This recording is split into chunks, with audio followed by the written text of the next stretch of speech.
Olá, bom dia. Hoje é o dia 10 de dezembro. Bem-vindos ao nosso canal e bem-vindos a esta meditação. Eu gostaria de meditar com vocês no Salmo 6.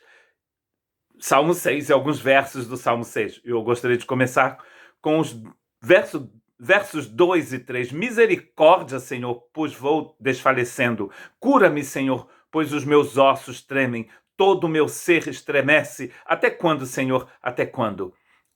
Não sabemos por que Davi escreveu esse salmo. Muitos dizem que esse salmo foi escrito depois que ele ficou doente por causa do pecado.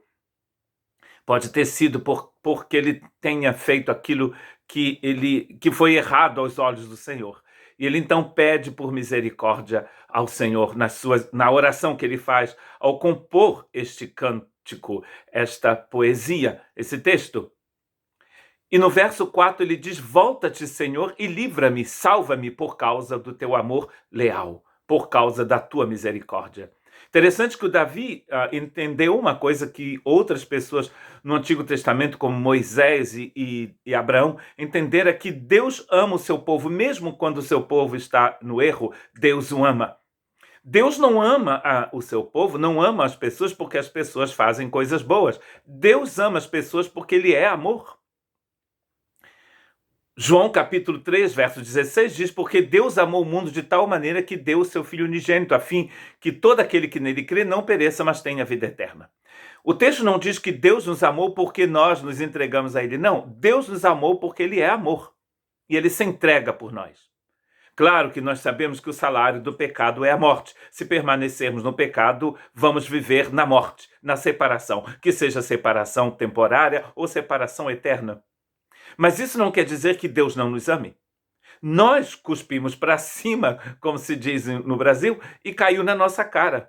Mas o amor de Deus sempre está à nossa disposição. Olha o que está escrito em Êxodo, capítulo 34, 6 e 7. E passou diante de Moisés, proclamando: Senhor, Senhor, Deus compassivo e misericordioso, paciente, cheio de amor e de fidelidade, que mantém o seu amor a milhares e perdoa a maldade, a rebelião e o pecado. Contudo, não deixa de punir o culpado, castiga os filhos e os netos pelo pecado de seus pais até a terceira e a quarta gerações. Então, os resultados do pecado sempre é o mesmo. Precisa ser quebrada essa maldição do pecado. Mas o amor de Deus, por isso, não muda.